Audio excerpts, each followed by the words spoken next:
Hey everybody, welcome back to another Sons of Cinema review. My name is Ron, and tonight's review will be on the 2025 horror thriller Dark Cherry. This movie is an hour and 55 minutes long. It's currently on DVD and Blu-ray and on YouTube, or at least it was on YouTube. Before I get into this movie is so terrifying in what it is about that YouTube won't even allow it. It was taken off YouTube with the director's entire YouTube channel when it was soaring in views. Very strange.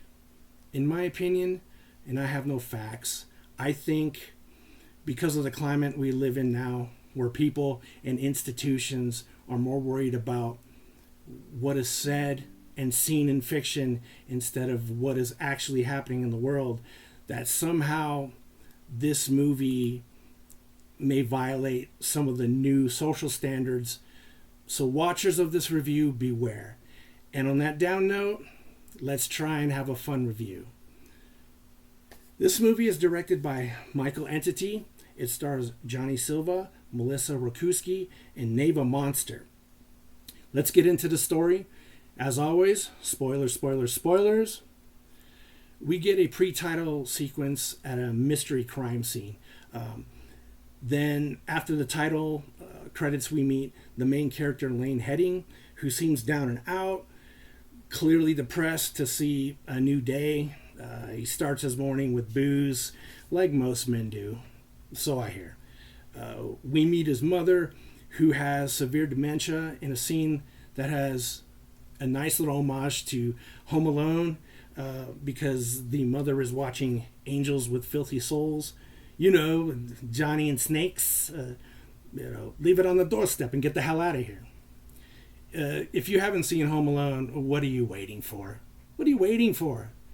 The scene with Lane's mother is sad but touching. Shout out to the woman who plays Lane's mother, Gloria Jean Robertson. She's a nice little character actor. She's good in everything she does. Next we meet 11-year-old Victoria, played by Neva Monster, who discovers her mother dead from an overdose in her backyard. We learn that Victoria is the main character, Lane's niece, and that he was a cop 3 years earlier. Lane has been estranged from his sister for years, and because she has no family, Lane takes her in, even though he hasn't seen her in many years.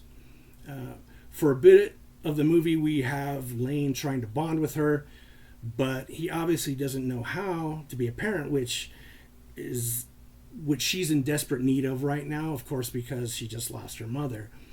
Victoria, she gets in trouble in school for defending herself in a scene where the mother is a major fucking Karen. After the incident, Lane and Victoria begin to bond.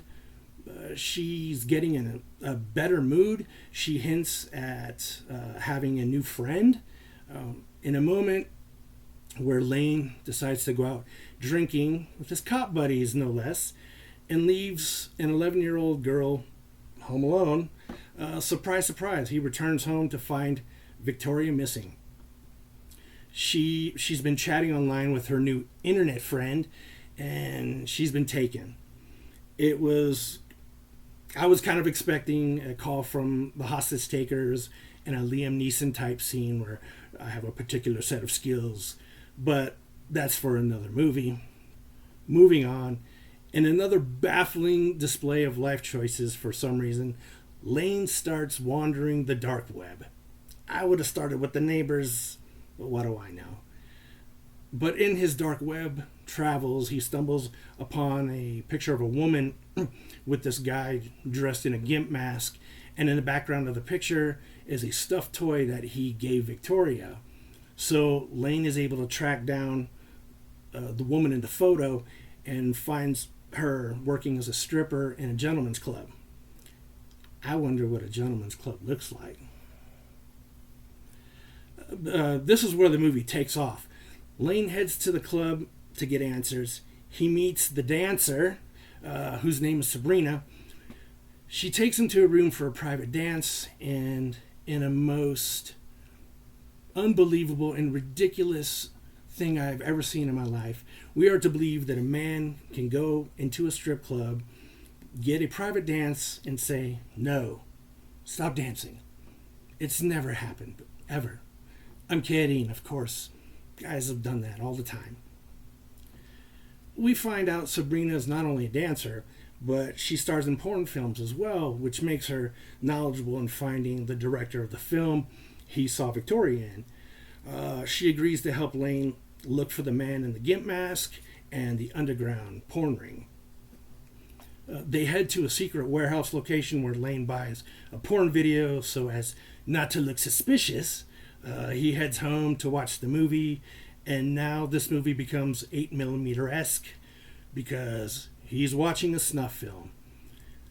Lane starts doing a deep dive into the world of snuff films, kiddie porn, and pedos. We learn that Sabrina has a son of her own she has not seen in a while. Coincidentally, while headed to a nightclub, Lane sees the dude that was in the movie he bought from the smut peddlers. He follows him and sees him in the building with the gimp. Lane finally explains to Sabrina that a couple years back, a guy trying to rob a convenience store takes a girl hostage with a knife to her throat, and Lane was a rookie cop and kind of didn't know what to do, and somehow in his decision making he got the little girl killed.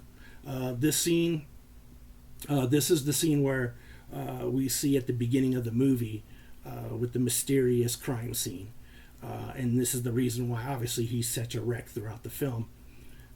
Sabrina and Lane bang. There's nothing like a sad story to tell that results in nookie. Nice move. After sweet lovemaking, Sabrina sets him up with a meeting with Spiral, the guy in the movie he is looking for. Lane meets Spiral and goes to a nasty little building with a movie viewing room with other nasty fuckers watching a movie that has the gimp in a leather thong, a lady chained to a bed with some other lady helping the gimp. The gimp slits the chained up girl's throat. Lane goes to these movie viewings twice a week and finally sees a movie with his niece in it. Lane goes off death sentence style and gets info that the gimp, whose name is Bone, has his niece. Sabrina recognized who the director is because the film has jazz music and a grainy 70s style to it. After getting the info, he gets Spiral's phone and uses it to text and meet the director. It's a trap. We finally meet the director, Levi. They tie Lane to a chair and tie Sabrina to a hospital bed where they smash up her legs with a sledgehammer for the camera, which brings a new meaning to break a leg. They also brought Victoria along to shoot some movie, but at least she's still alive. Lane cuts through the ropes, beats Levi to death with the sledgehammer. He fights with Bone the Gimp, which I was a little confused by because as Lane's trying to help Victoria, the Gimp stabs Lane in the back with a big-ass hunting knife that seemed to have no effect on Lane. Okay. Victoria saves Lane and goes Jamie Lloyd on the Gimp. If you get that reference, you know how the Gimp got. We flash forward a year, and we see Sabrina and Lane with Victoria playing on a playground with Sabrina's son, and that is the closing scene. Things I liked about this movie. The acting was really good in this movie for the most part. Every scene is engaging to watch. Johnny Silva, who plays Lane, was top-notch in this film, along with Melissa Rokuski. They seem to have good chemistry together. I hope I see the two of them in future films. But the standout for me was Neva Monster. Fun fact, Neva spelled backwards is heaven. Cool, right? She was engaging in every scene she was in.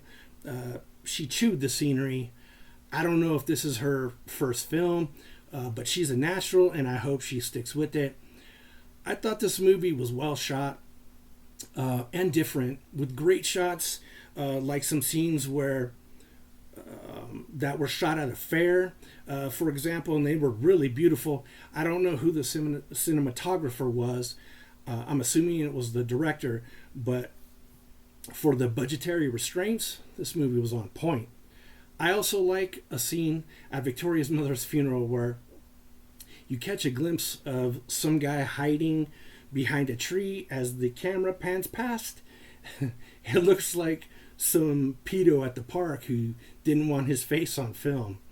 And moving on. The things I didn't like or did not. This is a nitpick, but in my opinion, some of the scenes go on too long, and this movie is already an hour and 55 minutes. So some tighter, less drawn out scenes would have been cool for me. Other than that, I have no legit complaints. Best scenes of this movie. The first scene, I think, is a scene where Lane finds a picture that Victoria drew that he recognized and pulls the actual photo out that she drew it from. Victoria tells him that his sister used to talk about him all the time. It starts their bonding process. It's an awesome scene. Another great scene, continuing their bonding, Lane takes her to a fair.